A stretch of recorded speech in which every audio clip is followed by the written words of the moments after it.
Hey guys, welcome back to Pop Daddy. So last week we spoke about My Date with a Zombie, a fantastic game that is due to be released very soon in limited numbers from what I've heard.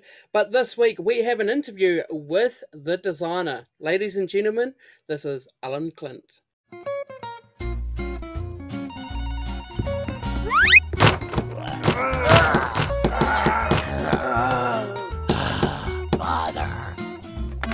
Oh good, you must be on the way here.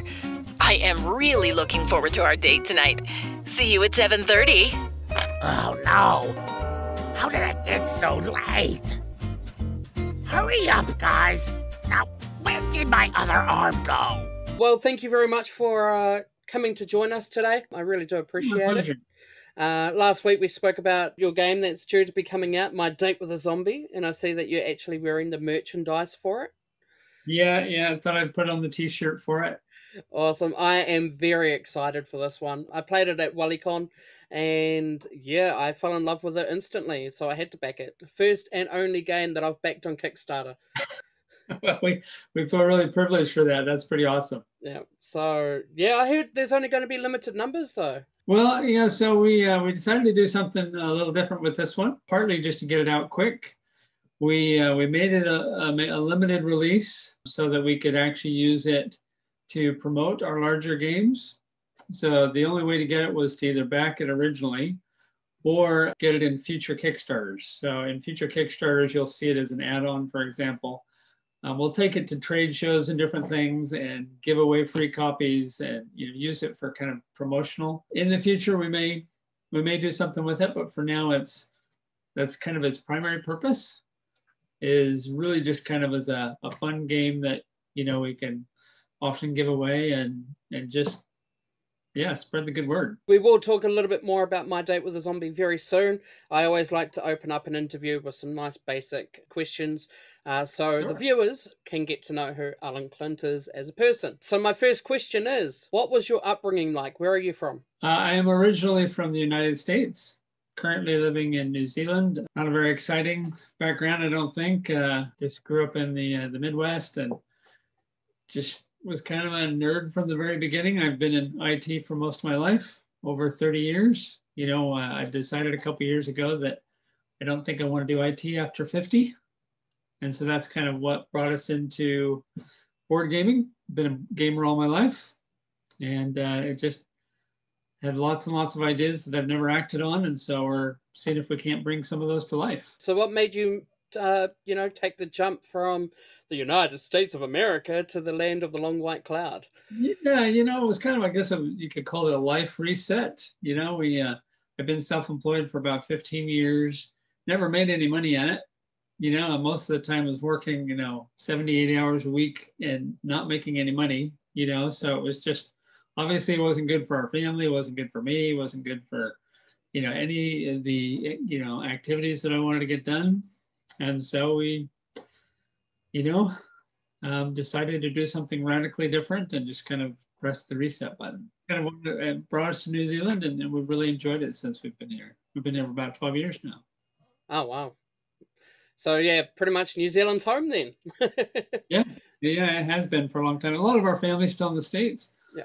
So it's been rough not being able to travel, this last year and a half, but that's true for so many. We're certainly anxious for that to open back up. So, of course, there's a lot of differences between the two countries, but what for you would be the major difference between the States and New Zealand? Well, aside from some of the obvious ones, I mean, the size is pretty different. Coming to New Zealand, it was a pretty big shift in understanding, everything here is on such a smaller scale.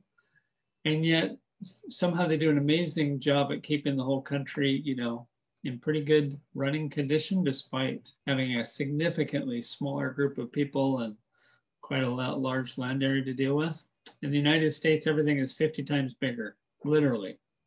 New Zealand would fit inside, one state in the United States. And so, a road trip to the United States, would take days, whereas here in New Zealand it takes hours. Yeah. And so it was just adjusting your thinking and adjusting everything was, slow process. And yeah, to be honest, I kind of enjoy New Zealand for that reason. you know, you almost kind of feel like you can make a bigger difference here, because instead of one of 300 million, you know, you're one of 4 or 5 million, and it's quite a nice shift. To give the viewers a bit of an understanding, if you go from the bottom of the South Island to the top of the North Island here in New Zealand, it'll probably take a couple of days. Of course, going to the bottom of America to the top of America, it'd probably take you, what, a couple of weeks? Well, so it depends. If you want to go the longest point to point, yeah, which would be, you know, it'd be over 3,000 miles, and you'd start at probably the West Coast, go to the East Coast, or vice versa, if you wanted to go up to Maine. And there's even states that actually aren't actually connected, like Alaska and Hawaii. So you throw those in, yeah, you'd have a hard time doing it. Yeah. In just a few days, maybe if you didn't have too many stops and didn't sleep. Soldier on. It really is just massive. Yeah. And I love both countries. I mean, I'm still an American, but I'm also a Kiwi, and so it's kind of fun to see the differences, because they are actually both quite amazing places. Still yet to go to the States. Definitely on my bucket list. Oh, absolutely. And if you do, take your time. You know, you really got to spend 4 weeks. Yeah. And even then, you're not going to scratch the surface, but at least 4 weeks you can spend your time to travel and you know, see a lot of wonderful places, and there are a lot of places to see. Compared to New Zealand, yes, there's so many. Well, you know, to be honest, New Zealand's got a lot too. Yeah, but you can see most of that, you know. Well, that's true. If you set your heart to it, you can probably knock that out in a couple of years. But in the United States, plan on a decade. Okay, all right. So moving there for 10 years, guys. We're going to be moving to the States for 10 years. Watch the journey unfold. So, of course, board game designing is where it's at mainly for you, and obviously IT. But what do you like to do in your spare time? Those two. Yeah, sorry. Technology and board games really are, you know, my hobbies, and that's why I got into IT in the first place. You know, because I was a programmer and a gamer by heart. You know, started off with video games, but board games became a passion as I got older. And just always have loved, you know, the mechanics of both, you know, creating things, discovering things, fixing things, seeing how everything connects has always been kind of fun. And so those are really big passions. So yeah, let's talk a little bit about your you know, being a board gamer, designer and whatnot. So my first question is for you. What is one thing about your favorite game that you would like to make a change to make it better? Oh, my favorite game, you mean of the games we've created or all games? In general. Oh, wow. Well, yeah, that's a tricky one. Games have changed so much over the last 30 years. You know, I grew up on games like Risk, you know, where there's just this massive amount of chance. You know, you could be doing so well and then roll the dice, you know, a few times, completely destroys you. I actually, you know, would love to take some of those older games and bring them back, you know, into kind of the modern gaming world, you know, and find ways to have, you know, keep the essence of the game and yet remove some of the excessive chance. I'm quite fond of the new games that, you know, really give you a lot more control and give you a lot more strategy and a lot more depth and mechanics, so that it feels more genuine. You know, it feels more like, you know, you're really putting your heart into it rather than just taking a chance. Of course, my kids love chance games, you know, so we still play plenty of those, but sometimes they just leave you so exasperated, you know. So I think I don't know if that answered your question or not, but I think that's the big thing, is quite often when I play those old games, I'm constantly thinking of how could you do that, you know, and make it a more modern kind of a game that you would enjoy, you know, as a thinker, as a strategist, as a gamer. Can you walk us through how you design a game? How do you start? What is the process? I don't know, do we have that much time? Yeah, I mean, and go. Yeah, you know, I'll tell you what. But before I got into this, I had no idea what the games on my shelf represented, you know, as far as the time commitment for developers, for designers, for artists, you know, for everyone. It's just, I could not believe what it took to get our first game from concept, through production, and into the real world. It was crazy. I had no idea. There's just so much to it, and it's just this almost a forced act of creation. You just have to push your way through it and just take it one little step at a time, and there's no rushing it. If you rush through it, it becomes something far less than what it's meant to be. Yeah, so the whole process, I couldn't even begin to go through the whole thing with it today, but it's just, you have to love what you're getting into and really want to see it come to life. Otherwise, you'll just never get there. Yeah. It's a million steps, and you have to take them one by one all the way through the process. And even after even after you get the game produced, if you really want to get it out into the world, you got to get out there with it. You got to play it with people. You've got to share it. You've got to promote it and show people that you just love it. I'd probably say that conventions such as WaliCon would be amazing opportunities for someone like yourself. Absolutely. In fact, some of our best and greatest fans and backers were people that we actually got to sit down with. Thankfully, in New Zealand, we still had the opportunity to do that and actually play the game and show them why it's cool and why it's fun, and help them learn the little things that you need to learn in order to really enjoy a game. And most games have them. You have to get past that first, that first learning curve if you really want to learn how to enjoy the game. And so conventions and stuff quite often give you that opportunity, because you can sit down with them and, see what they're doing, make sure they understand it, and get them over that first hurdle. Last year at WaliCon, there was quite a few really good board game designers, such as the one from Chromopolis. You actually played My Date with a Zombie with him. What's it kind of like to play your own game with another board game designer? I'm sure their feedback would be quite constructive. Generally very enlightening. Quite often you'll get some great feedback from other designers, because they just instinctively, can kind of feel when something's not, quite in balance, or a mechanic is out of whack, and sometimes they have insights that you just didn't think of. And that's true for most play testers, but especially designers. And yes, Sven, to be honest, My Date with the Zombie, there are many elements in there that are Sven's doing, adjustments that we made based on his feedback, because he got to play it really early on. He's actually a local here in Cambridge as well, where we're at.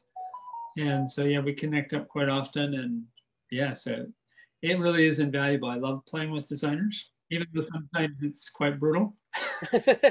You would have met a few designers in your time, I'm assuming. So overall, of all the games and the games you haven't even played, who would you say would be your favorite board game designer? Oh, that's a really hard one. Of just the ones that I've met, or in general? So it can be someone you've met or someone you want to meet. Yeah. That one's really difficult, because there's so many that I haven't met, but I've played their games, and I think a lot of it comes down to, how much you enjoyed their game, kind of taints your feeling. Yeah, so obviously, Stonemaier Games is obviously a big one. A lot of people know that. And I suppose I have a little bit of an affinity to that one, because it is actually something that helped me on my journey with our first game, especially navigating Kickstarter and stuff.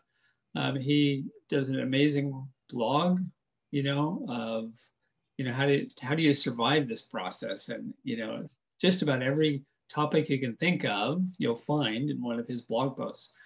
And so I think I have a bit of an affinity there because of all the help I got surviving our first trip through this. At the same time, here in New Zealand, I've met so many wonderful designers. The ones that I know personally, have been a big help too. And I'd have to say Sven Obermeyer is probably at the top of that list, because he's just one of those guys that will do anything for you.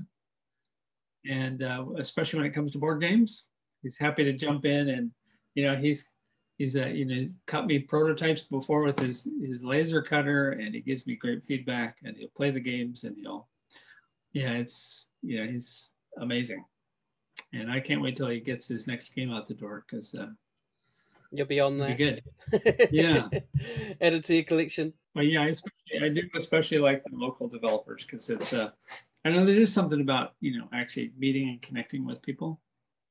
It's amazing. You can, pour your heart and soul out on a phone call or an email, but being able to sit down with a like-minded person and nut over something, it's gives you that greater feeling because you're having that human interaction that we all, desire and all long for, as opposed to still talking about other designers. What's a game that you've absolutely loved, but you wish you designed it? Oh man. Oh. One that my family quite likes, and I don't mind playing, has a really good playability for just about any age level. So I can play it with my really young kids. I can play it with my wife. Play it with my friends and mates, and it's probably the Ticket to Ride series. Even though it doesn't have the depth that I enjoy in the more complex games, it still has. I enjoy playing it. It's not like playing War with my kids, where you're, doing that card game where there's absolutely no strategy or anything in it. It's got a nice balance to it. And so I've always thought that would have been kind of a fun series to have been the author of because, I think it's just so accessible and so many people enjoy it. And even my friends that aren't into, the modern games, I can sit down in 5 minutes and they can play that game. And I love that about that. It's just, I love games that are really accessible for getting people excited about board games. How long have you been designing games for, and what is it about the process that you like the most? Well, I suppose we're approaching in about a year and a half, maybe, where time flies. It hasn't been that long because the first game took ages, to go from conception to get it finished.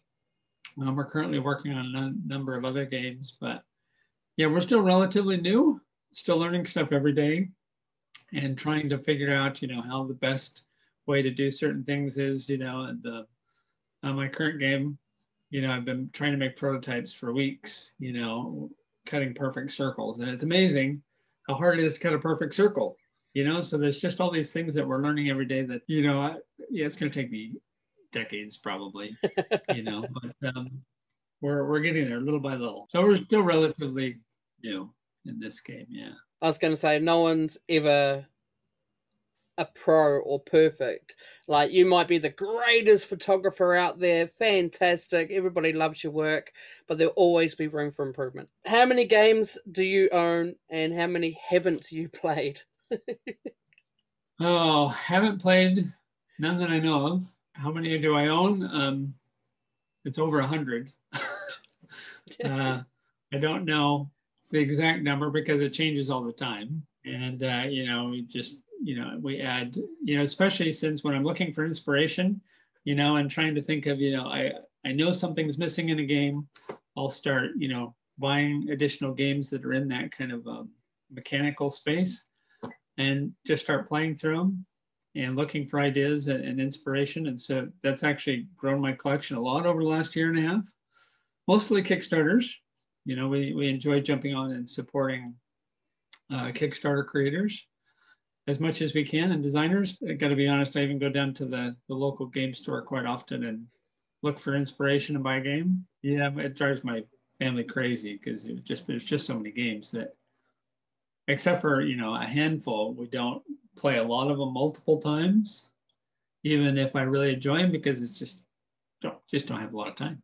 I think that's one of the trade-offs of, if you really get into your craft being a designer, you just don't get to play as many games as you did before because you're always play testing one of yours or another designer's. And so lots of game, just not a lot of time. Cool. So apart from character and setting, what is the most important part of storytelling when it comes to board games? Well, that's something I don't have a lot of experience with, but it is something that we're actually been experimenting with our next game.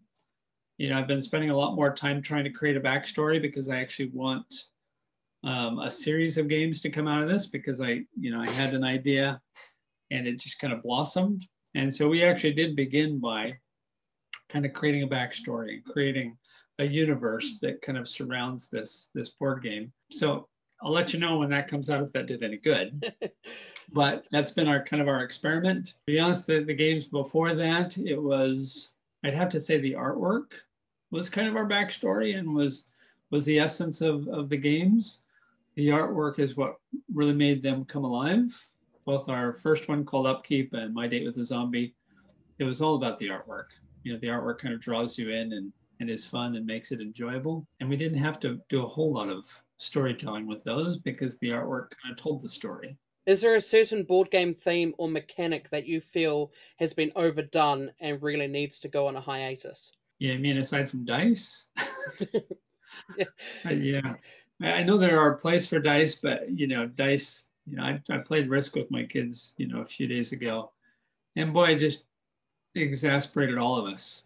It's just, my youngest actually ended up winning. And not because of any particular strategy, but boy, he's just such a lucky roller. So, I'm pretty cautious, when I'm using dice, not to make too much dependent upon those. Other mechanics, I've actually been pretty impressed with most of the games I've played in the last year. People have come up with some pretty unique ways to take even the existing mechanics and kind of give it a little twist to fit their game. I thought I would start getting tired of things like worker placement and stuff because there's so many of them. But everyone kind of, adds a nice little twist that, makes it unique enough that it's still fun.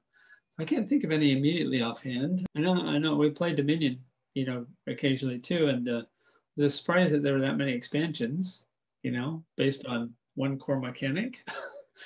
But yeah, even card drafting, I've seen some nice variations. So to answer your question, nothing particular comes to mind, but I think that, most designers, they can really take any mechanic as long as they adjust it to fit the theme of the game.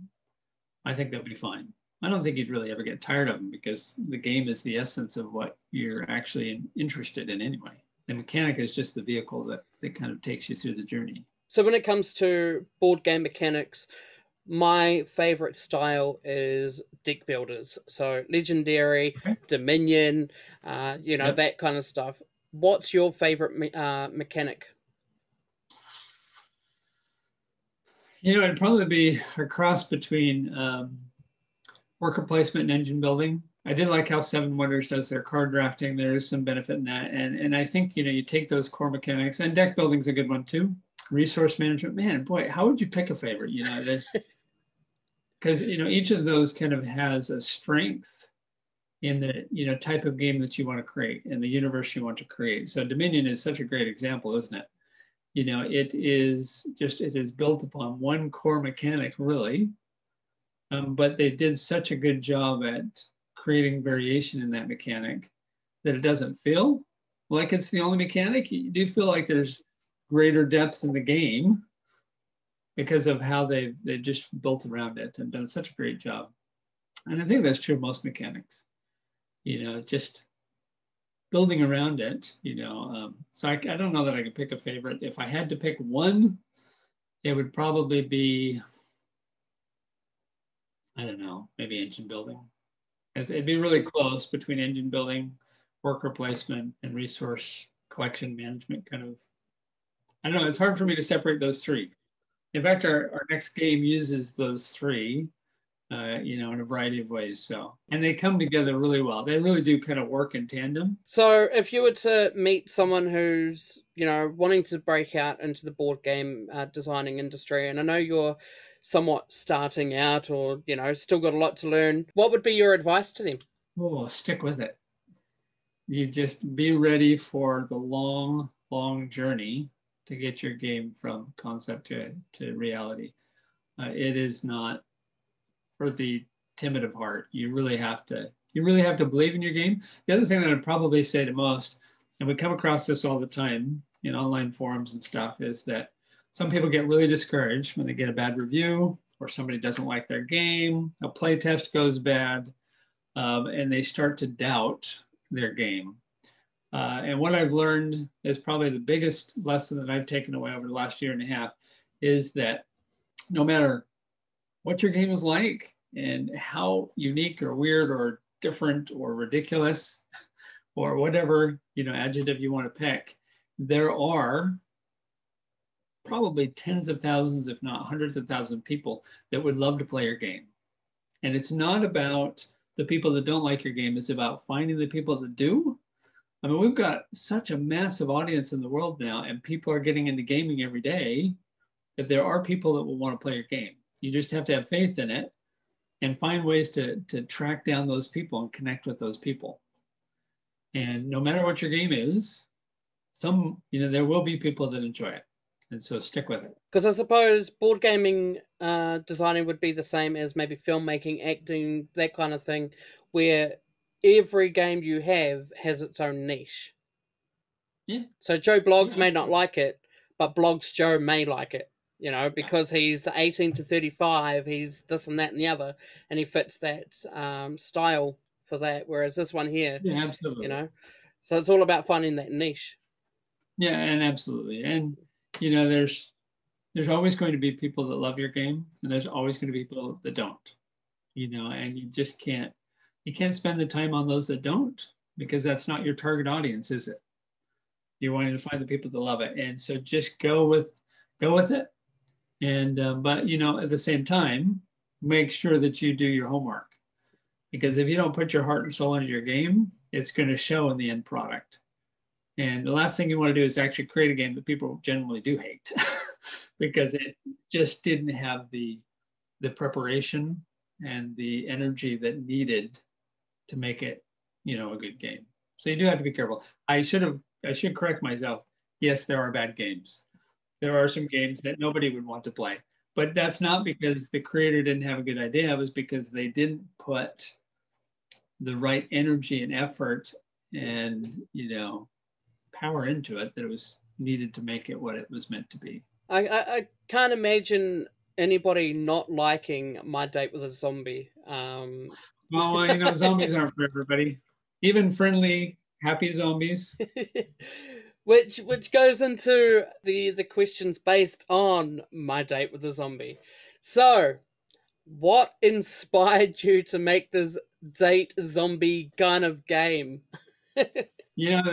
And interestingly enough, we probably will, some future date and time, actually take the same mechanic and rebrand it, because there are some people that just don't go for the zombie theme, and which is cool. I don't have a problem with that. But it's kind of funny. This was one of those games where I had the name long before I had any idea what the game was about. When you're a designer and you're actually starting to do it for a living, you're constantly looking for ideas and inspiration. And just one day, just popped in my head. I'm like, okay, I better write that down. That sounds quirky enough that it should be fun. And then it wasn't until months later that we actually sat down and said, okay, well, what exactly is this game going to be about? And actually started coming up with the concepts for it. So that one was backwards from, say Upkeep, where the inspiration the mechanics actually came first. And the name we struggled with for weeks trying to figure out a really good name for it. So that one, the name just popped in my head, and then we, started thinking about it. Okay, well, how would that look? How would that work? And we went through a lot of iterations until we found something that was quick and easy to learn and fun, and had a little bit more depth to it than just a card game. So we added some game pieces as well, just to kind of expand the theme a little. It developed into the game. So I know when it comes to normal board games, the board game designer isn't the only one involved in the process. You've got your designer, you got your publicist, all that kind of stuff. So who have been the key notable people that have worked with you on My Date with a Zombie? So this one we actually had two artists. My daughter, who's a digital animator, helped with the zombies, creating the zombies, which was kind of fun working with her. And then the same people that helped us with Upkeep, and who's helping us with the next one, Perpetuity, helped us with all the supporting artwork, the box and the cards and the tokens and the items and stuff. I tell you what, artwork makes all the difference. It really does. I mean, it is magic even to see our family, which is our first play testers for any of our games, the difference between how much they want to play something once we actually get the artwork, the real artwork, and start making some prototypes. Wow, it's like Christmas. It's just all of a sudden this game that we didn't know how to play inside and out, left and right, we actually enjoy all over again just because of the visual elements. So I'd have to say, yeah, our artists have definitely been the biggest contributor to us really enjoying this process. Obviously, this game is getting released by Game Time again. Is that your company? Did you start it up? Yes. Where'd the name come from, like background? Funny enough, my original idea when I was trying to think of what I wanted to do instead of IT, I had no idea what I was doing. So I actually started thinking about, I've always wanted a company that did social good, that was, a benefit, to our communities and our world and stuff. And I've always felt that board games are a big, big part of that. Some of my most enjoyable memories growing up were playing board games and playing card games, being around people and getting those groups together. And so my original idea was to get people to take the games in their closets and their cupboards and, find new ways to play those old games that they, haven't played for years. And so our original business idea years and years ago was, what could we do? We started even trying to create alternate rules for all these old classic games and stuff. Realized that that's just really hard to do, and realized that it was just as much work to create new rules for, this old game as it was to create our own games. And so that slowly kind of developed into, these ideas, for games that we decided to try and make come a reality. That's kind of how it kind of slowly developed. And so Game Time again was just that idea of, hey, it's time again to get into games and get back into this wonderful hobby. Brings people together. My Date with a Zombie. What makes that game unique? Well, aside from being friendly zombies, most zombie games are pretty gross or scary. This one's meant to be a really family-friendly one, really quirky and casual, and I enjoy it because it's a quick game. You can play for 10 minutes if you want to just do one round. It's so easy to learn. Our first game was a board game, and it was a lot of work. The first time we play it with people, it takes 60 to 90 minutes to teach them the first time. Just really, really a lot of work. And so we thought, what, we need an easy one this time. Let's do something that is so much easier to teach and to show and stuff. And so that's why we settled on a card game. And so I love the game because it's just one of those quick games that is enjoyable enough that you can play it with your kids, or you can play it with a group of adults.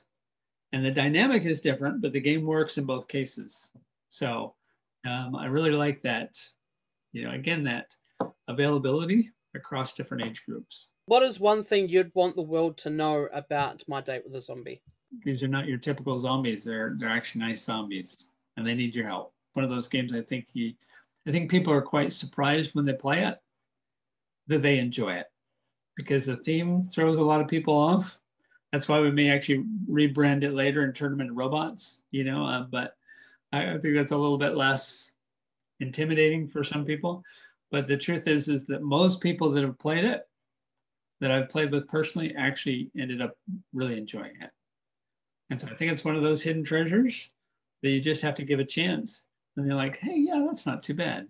That was kind of fun. And I'm definitely a walking testimony to that. I played it. I loved it. I backed it. I know you've mentioned this before, but just to reiterate, those that have missed out on the release of My Date with a Zombie this time around, can they get it at a later date? And if so, how?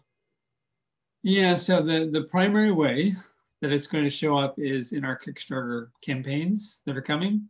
We've got another one coming later this year, hopefully September. I keep pushing it back a little bit because we're going a little overboard with this one. But so that will be the primary avenue that you can get a hold of the game. If somebody really, really wanted it, they could reach out to us and we'll find a way to get them a copy. There are some retailers in New Zealand that backed it during the Kickstarter campaign that we're going to allow them to actually sell the game. So Pop Stop here in New Zealand and Seriously Bored are the two that I think there might have been 2 or 3. I'd have to look, but we'll certainly publish that on the website.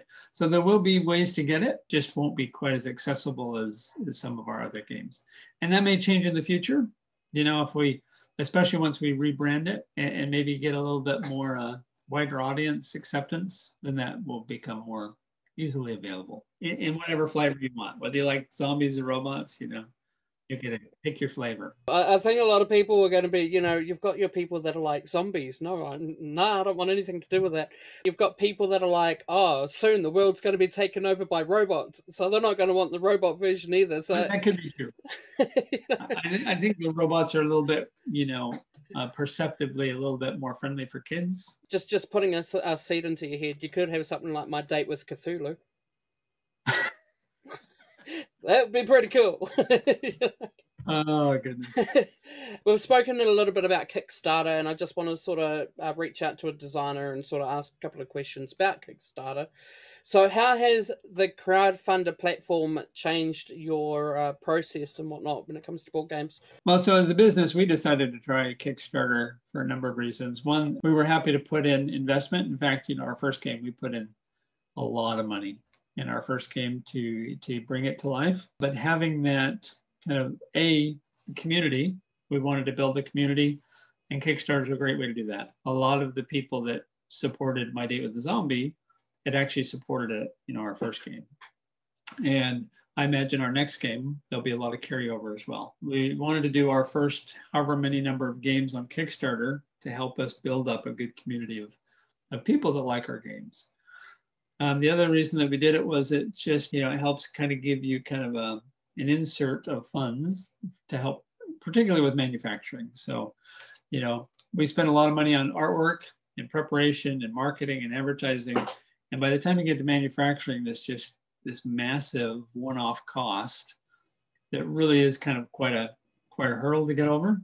And so Kickstarter quite often, even if you don't have this extraordinarily massive campaign, it still does help you kind of get a nice step up and deal with that really big cost at the end. And so that's kind of why we did it with our first 2 games. And we're planning on doing, you know, several more Kickstarters. And then we'll kind of see, are we at that nice level where we can start just marketing directly to, you know, our community at some point, you know, we'll see.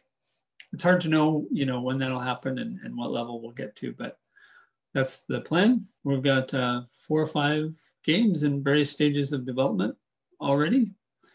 And so we've got our next couple of years kind of mapped out. We're excited. There's more ideas coming all the time. So you've already mentioned a couple of times about these new games that are coming out, new bindings, and I probably can't even say the name right. Perpetuity. Yes, that's it. What are these games? What can we expect? So Perpetuity is a sci-fi based game. It's the one I told you about where we're building a lot of lore and history behind it, because it'll actually, I've already got plans for, you know, 2 games after it that kind of feed into the first game.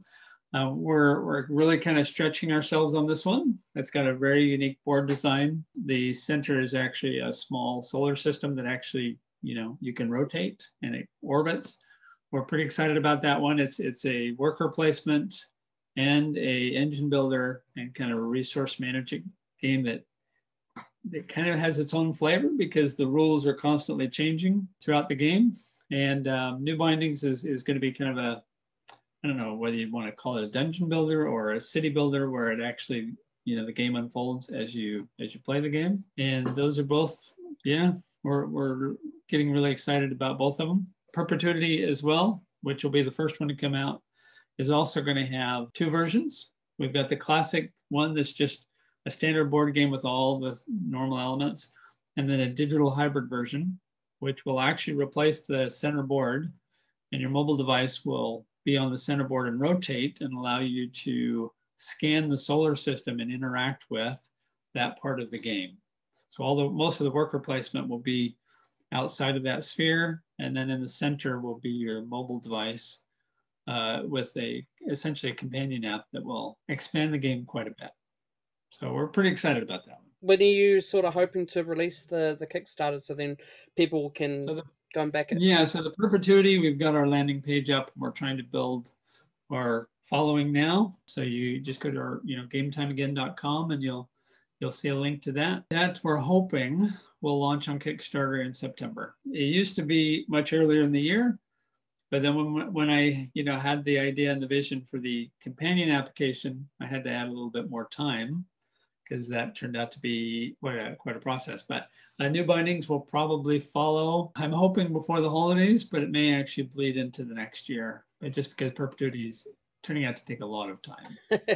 So yes, definitely keep an eye out on their page, guys, and you'll be able to see when to back that. And if it's anything to go by with My Date with a Zombie, they're going to be great, and you should be a backer. If you could set up your ultimate gaming session and play a tabletop game with anyone in history, living or dead, what game would you choose, and who would you play with? Wow. Well, one of my favorites that I used to play quite often with a good mate of mine in the United States was Axis and Allies, because it's based on World War II. And, we really enjoyed that. You get to play the Axis and the Allies. It's got the 5 main groups. That one was always a lot of fun with the 2 of us. But, if I had to pick a game, it'd be kind of fun to, maybe take some of the World War II leaders, sit them down and, now, granted, I don't think I'd really want to play with Hitler, so maybe we'll leave him out of the mix. But it'd be kind of cool to, maybe take some of the generals that were involved in that war and sit them down and see what they think of. I always thought the game was really well designed as far as the actual, conflict and everything that occurred in World War II. And I'd love some actual firsthand, expertise and, point out if that really is the case or not. It'd be really quite a fun experience. Maybe intimidating, but. So before signing off, is there anything else you'd like to add?